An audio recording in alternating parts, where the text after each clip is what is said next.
오늘 말씀은 어제 말씀에 이어서 거짓 선지자들에 대한 심판의 말씀을 우리에게 주고 계십니다.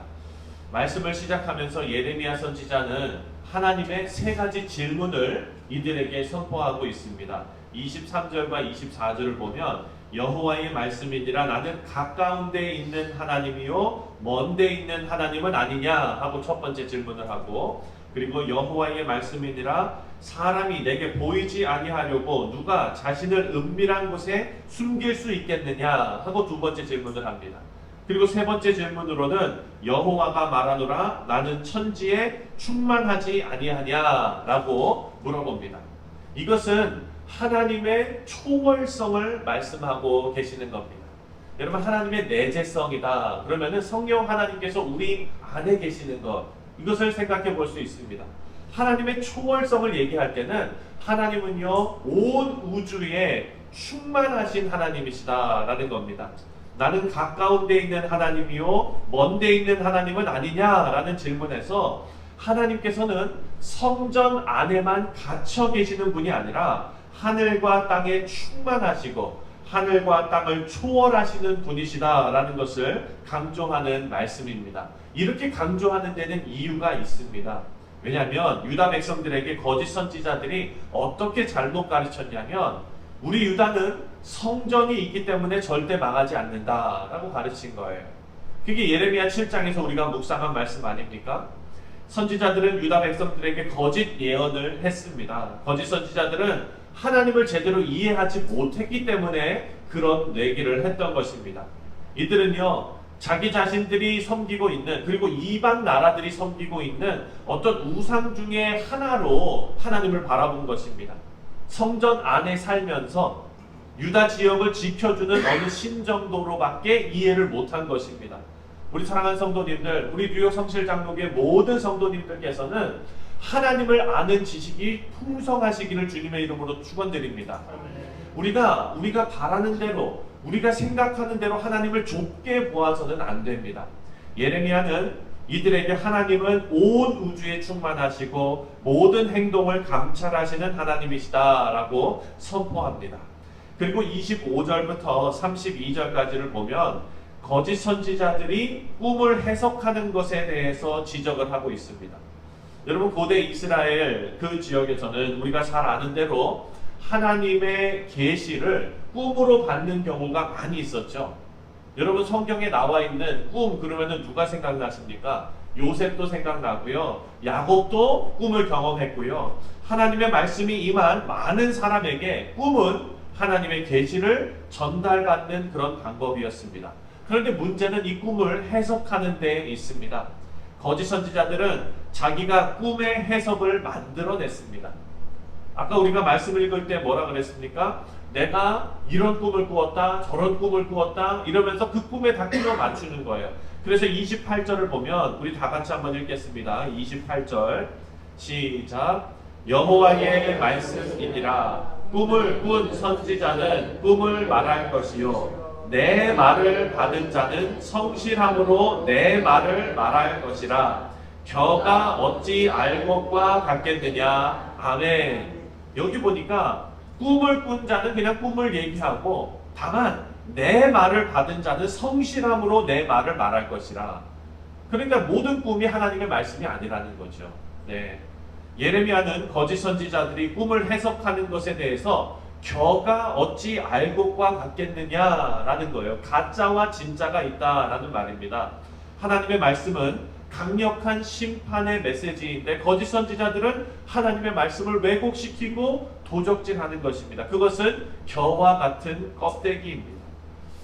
우리 사랑하는 성도님들, 오늘날도 심지어 믿는 성도님들 중에서도 이런 어떤 꿈을 꾸고 그 꿈의 의미를 부여하는 경우가 많습니다. 성령 하나님께서 함께 하시는 교회 시대에서는요, 하나님의 뜻에 대한 어떤 그것을 나타내실 때, 계시하실 때 우리에게 완벽한 계시의 말씀을 주셨음을 여러분 꼭 믿으시기 바랍니다. 이것이 성경 말씀이에요.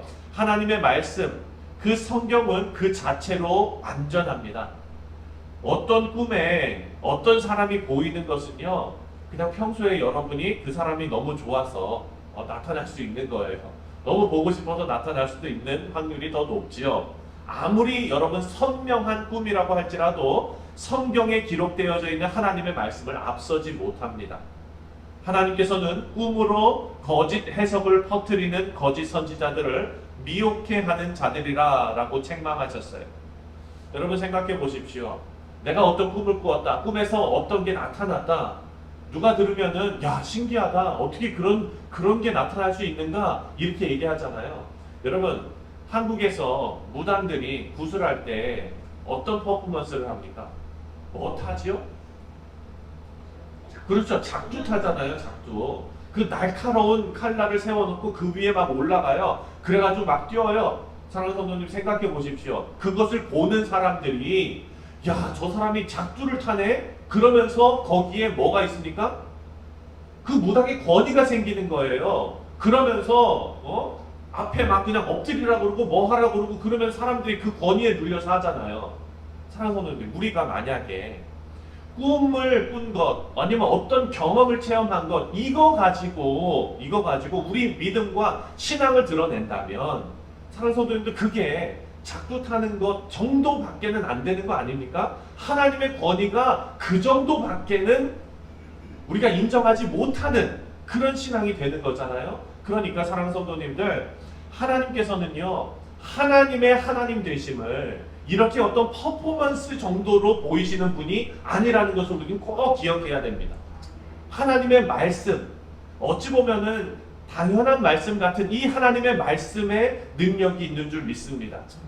이 32절을 다 같이 읽겠습니다. 32절 시작. 여호와의 말씀이니라 보라 거짓 꿈을 예언하며 이르며 거짓과 헛된 자만으로 내 백성을 미혹하게 하는 자를 내가 치리라. 내가 그들을 보내지 아니하였으며 명령하지 아니하였나니 그들은 이 백성에게 아무 유익이 없느니라. 여호와의 말씀이니라. 자, 미혹해 하고 그리고 사람들을 혼돈에 빠지게 만드는 내 꿈을 또 내 경험을 이야기하는 것은 아무런 유익이 없는 사람들이다 라고 말합니다. 여러분 하나님을 증명하실 때에 하나님의 하나님 되심으로 우리의 삶이 변화됨으로 하나님의 말씀이 우리 가운데서 살아 역사하시는 하나님의 말씀으로 증명되는 것으로 우리가 증명되시기를 바랍니다. 마지막으로 33절부터 40절에 보면은요, 이런 미혹해하고 아무 유익이 없는 거짓 선지자들에 대한 하나님의 심판이 선포됩니다. 말씀을 보면 거짓 선지자들이 주로 사용하는 방법, 수법이 있는데요, 백성들을 미혹시킬 때 여호와의 엄중한 말씀이라 라고 말하면서 거짓 예언을 했다는 거예요. 36절을 함께 읽겠습니다. 36절 시작. 다시는 여호와의 엄중한 말씀이라 말하지 말라. 각 사람의 말이 자기에게 중벌이 되리니 이는 너희가 살아계신 하나님 만군의 여호와 우리 하나님의 말씀을 망령되이 사용함이니라 하고. 여러분 거짓 선지자들은요 고의적으로 하나님의 이름과 하나님의 말씀을 망령되이 사용했다라는 것을 알 수 있습니다.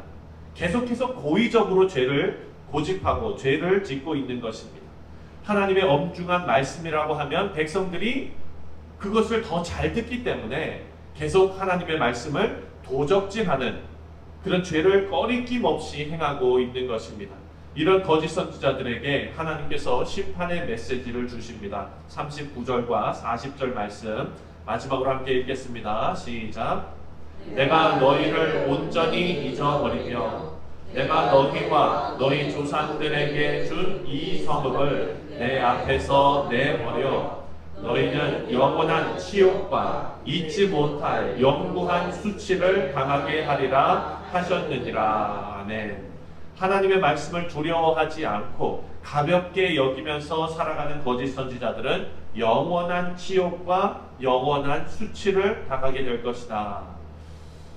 우리 사랑하는 성도님들, 하나님께서 천지를 창조하시고 지금도 운행하시는 이유가 있습니다. 그것은 바로 하나님의 이름에 합당한 찬양을 받기 위함입니다. 하나님의 이름 안에는 사랑과 은혜와 신실함이 담겨져 있고요, 거룩하신 하나님의 이름에 합당하게 하나님의 백성들을 구원하시고 영생으로 이끌어 가십니다. 하나님의 이름을 악용하고 하나님의 말씀을 왜곡하고 또 각자 자기 개인의 목적을 이루기 위해서 거룩하신 하나님의 이름과 말씀을 훼손하는 자들은 하나님께서 심판하신다라고 기록하고 있습니다. 우리 모두가 이 말씀을 마음에 담아서 하나님의 이름에 합당한 찬송과 영광을 우리 삶을 통해 올려드리고 잘못된 목적으로 하나님의 이름을 훼손하는 어리석음이 없도록 우리의 말과 우리의 행동을 잘 살피시는 지혜로운 믿음의 백성들, 귀한 성도님들 되시기를 주님의 이름으로 축원드립니다. 기도합니다.